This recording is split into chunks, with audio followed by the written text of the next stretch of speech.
Hola chicas y chicos, bienvenidos al canal del Geek. Hoy como primer vídeo quiero traer el análisis y vídeo review del portátil básico de oficina HP 250 en su cuarta generación, G4, en la configuración más básica con su Intel Celeron N3060. En esta video review quiero analizar las principales características del ordenador portátil, ya que llevo un par de semanas utilizándolo, también dar mis impresiones generales y enseñaros un poquito qué podemos conseguir por tan solo 229 euros en PC Componentes. Dentro vídeo.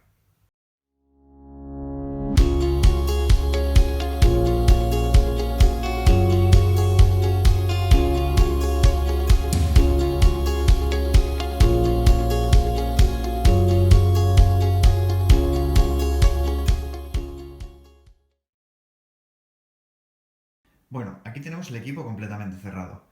Vamos a ir analizándolo punto por punto.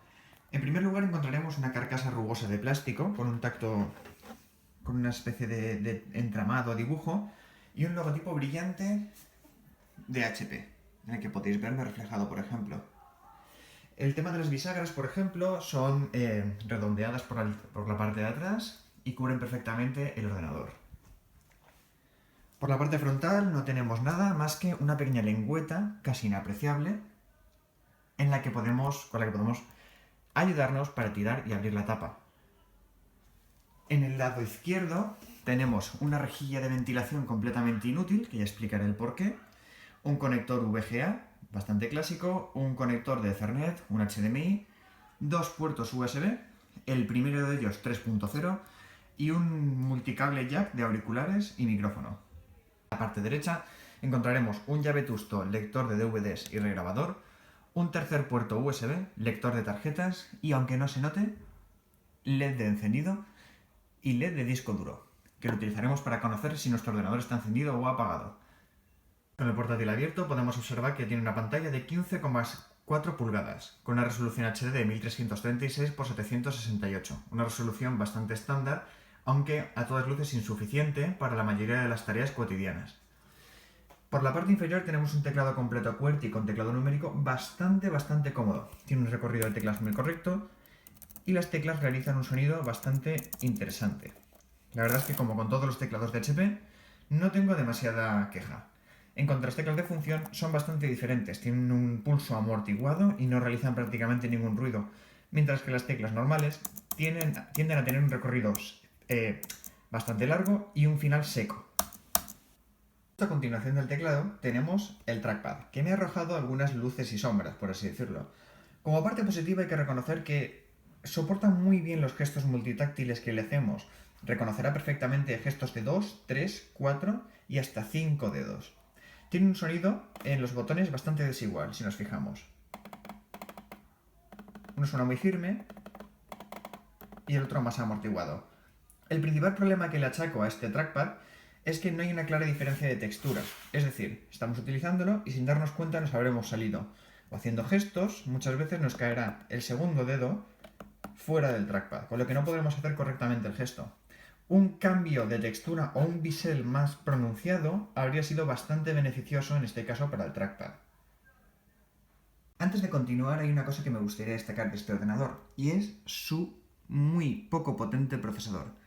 Tiene un Intel Celeron N3060 a 1,6 GHz con una ráfaga máxima de 2,15 GHz. Es un sexta generación de Intel, o quinta, no lo sabría decir muy bien, ya que no pertenece ni a Broadwell ni a Skylake. Está en un punto intermedio que Intel lanzó para procesadores de ultramovilidad.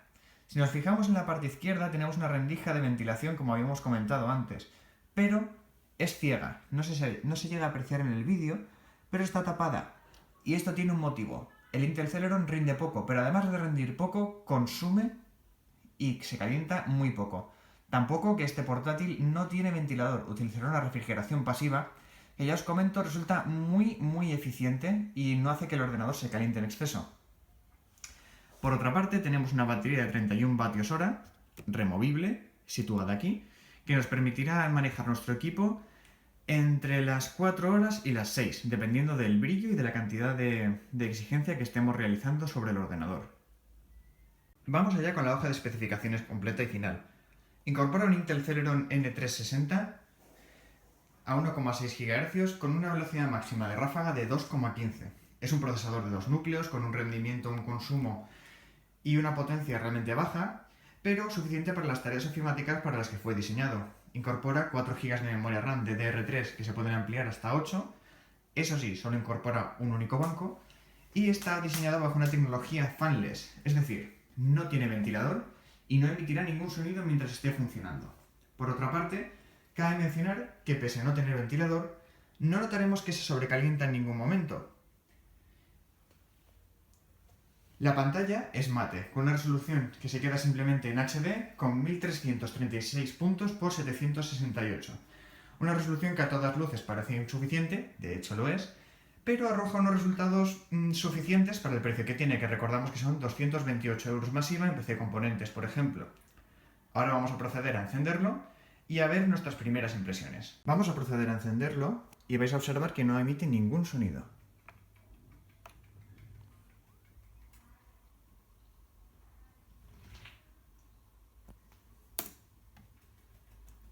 Como podéis observar, no se obtiene ningún sonido de la ventilación, ni siquiera la comprobación, ya que no tiene ventilador. Y el único ruido que podemos llegar a utilizar es el que genera el disco duro que está situado aquí. Pero como podéis observar, la mayoría del tiempo trabaja de forma completamente silenciosa. Lo tengo funcionando con el sistema operativo Antergos, ya que con Windows el rendimiento era algo escaso. Y al mismo tiempo sufrí una avería en Windows con un pantallazo azul que me impedía encenderlo. Y literalmente podemos decir que un día no se encendió más. Y fue literal. Un día, después de reiniciarlo, no se encendió más. Vamos a iniciar sesión para que veáis un poquito cómo se mueve. Cabe mencionar que bajo el sistema de Antergos el ordenador funciona realmente bien. No tiene muchas ralentizaciones, pese a estar funcionando con NoMesel, que es un entorno de escritorio bastante exigente, por así decirlo. Y obtengo unos resultados bastante correctos. Yo soy programador, me dedico a hacer aplicaciones Android no nativas, las hago con frameworks como Ionic, Fonga, o Córdoba, y por lo tanto no necesito una gran máquina para trabajar. De manera que estoy trabajando con esta y me está yendo bastante bien. Como podemos ver, los arranques no son los más fugaces del mundo, pero yo esto se lo achaco más que al procesador directamente al disco duro, que es mecánico, y tampoco podemos pedirle mucho más. En cuanto a la duración de la batería, ahora mismo nos estará marcando que nos quedan 4 horas 21. Tenemos que tener en cuenta que está arrancando y que tenemos el brillo completamente al máximo. Un brillo que parece bastante bueno, tanto para exteriores como para interiores. Ahora bien, con luz directa no esperéis que se vea correctamente la pantalla, ya que no va a ser así. Se va a quedar muy corto. Hablamos siempre de incidencia directa del sol. En cuanto al alcance Wi-Fi, cabe destacar que, pese a que siempre va a marcar muy poquito, prácticamente nunca vais a ver ese indicador del Wi-Fi a tope. Y esto no es necesariamente malo, ya que pese a que nunca lo veáis a tope, el Wi-Fi va a funcionar prácticamente bien siempre. Bueno chicos, como conclusiones finales aquí tenemos el susodicho portátil. Bueno, no he mencionado las dimensiones, no me las sé de memoria, tengo que reconocerlo. Es un portátil que supera por muy poquito los 2 centímetros de grosor, ¿vale? Es bastante ligero. Creo que tiene unos componentes bastante fiables, ya que lleva un hardware muy poco potente, y siempre he considerado que los hardware poco potentes duran más porque son más sencillos. La batería es extraíble utilizando los 2 eyectores que tenemos aquí. Esto es un pestillo de seguridad y este es de estos que lleva como un muelle. Accionaríamos los dos y podríamos extraer la batería hacia afuera. Yo soy de los que recomiendan no extraer la batería nunca del ordenador, incluso si trabajamos con corriente, ya que HP tiene una gestión de batería bastante correcta y hasta que no se descarga al menos un 10% de la batería, no te la deja volver a cargar. En cuanto al conector de carga, que aquí podemos ver, es el más moderno de HP, es el finito. No nos valdrá el cargador de HP de toda la vida, tendremos que adquirir uno más fino. Se lleva utilizando ya desde hace un par de generaciones, un par de años, y es igual que el anterior, pero un poco más fino. Aquí al lado tendríamos el indicador de LED de carga. Bueno, ¿qué mencionar de este ordenador? Que no hayamos mencionado ya. Trasera unibody que rodea todo el cuerpo. Esta carcasa rodea el ordenador hasta aquí. En caso de que tengamos que hacer una modificación al hardware, es bastante accesible, es bastante fácil de desmontar, pero no es accesible. Sería mentira decir eso. Ya que hay que sacar todos los tornillos, incluidos los que tienen las patas, 2 patas de goma, y sale la carcasa entera de atrás. A partir de ahí podemos acceder a toda la placa base, ¿vale? Micro, disco duro y la RAM está más o menos por aquí. Luego tendremos el resto de los componentes como la inalámbrica y tal. Se pueden ampliar y sustituir todos y esa es la parte positiva. Mis impresiones con él: no es un ordenador rápido, la verdad, pero yo estoy ejecutando Android Studio, PHP Storm y otras herramientas de desarrollo bajo Antergos sin mayor problema. 229 euros tienen la culpa. Yo lo he comprado financiado a 24 plazos en PC Componentes, con una cuota muy sencilla, muy cómoda.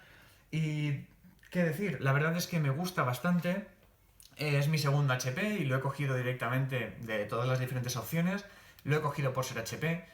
He tenido malas experiencias con Acer, tuve un HP también que se me estropeó, aunque hay que reconocer que se me cayó al suelo y no se llegó a estropear, se estropeó la carcasa y después de 4 años de uso súper intenso lo tiré a la basura. Aún funcionaba. La batería aún duraba 4 horas, ¿vale? Entonces me llevé una experiencia de lo que es el hardware del equipo muy durable y he querido repetir con la marca. Yo lo recomendaría solo a personas que están pensando en hacer ofimática, ya que si vas a trabajar de manera intensa con este ordenador, vas a necesitar de armarte de cierta paciencia o de ciertos trucos. El ordenador para trabajar en Windows es prácticamente inusable. No es inusable, es mentira. Pero le falta garra. Digamos, cuando instalamos un Linux, por ejemplo yo tengo Antergos, que es una derivación directa de Arch Linux, es muy ligero, corre como si en Windows tuviéramos un i3, el equivalente, ¿vale? Cuando nos ponemos a ejecutar tareas pesadas como codificación de vídeo o arrancamos el emulador de Android, ahí sí que vemos que estamos frente a un Celeron de un par de gigahercios, no tenemos más, con un par de núcleos. Pero lo que es el movimiento del sistema operativo veremos que es muchísimo más ligero, muchísimo en Linux que en Windows. Observaremos que va a funcionar mucho más ligero, que va a parecer un ordenador más caro de lo que realmente es. La calidad de materiales es excelente, pese a ser un ordenador barato, que no aspira nada más que a ser barato. Tiene una carcasa muy rígida que cuesta bastante de flexionar cuando hacemos presión sobre ella, con lo que creo que es bastante buena. Las bisagras no crujen, no van excesivamente duras, creo que sería un ordenador que va a durar bastante. Para concluir, decir que no viene con Windows preinstalado si lo compréis en PC Componentes, la versión más básica del HP 250 G4 o de cuarta generación. Viene con FreeDOS. Lo primero que haces es instalar un sistema operativo, ya sea Windows, un Ubuntu, un Antergos, lo que vayas a utilizar en tu día a día. Cabe destacar que en Windows, después de instalarlo, vas a tener que meter bastantes drivers y bastantes cosas porque no reconoce prácticamente nada. Y el driver de la inalámbrica, porque lo he visto en varios comentarios, en Windows no va.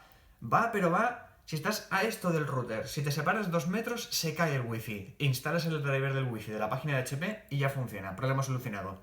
Y en Windows pasa muy parecido. Tú arrancas el ordenador y no vas a tener inalámbrica. Tienes que instalar el driver de Broadcom. Pero tanto en Ubuntu como en Antergos ha sido cosa de picar un comando en la consola y funcionar. Así de sencillo. Bueno, y reiniciar, pero vamos, así de sencillo. Y bueno, eso es todo. Espero que os haya gustado este primer vídeo y nos vemos muy pronto porque tengo muchas cosas que analizar. Hasta luego.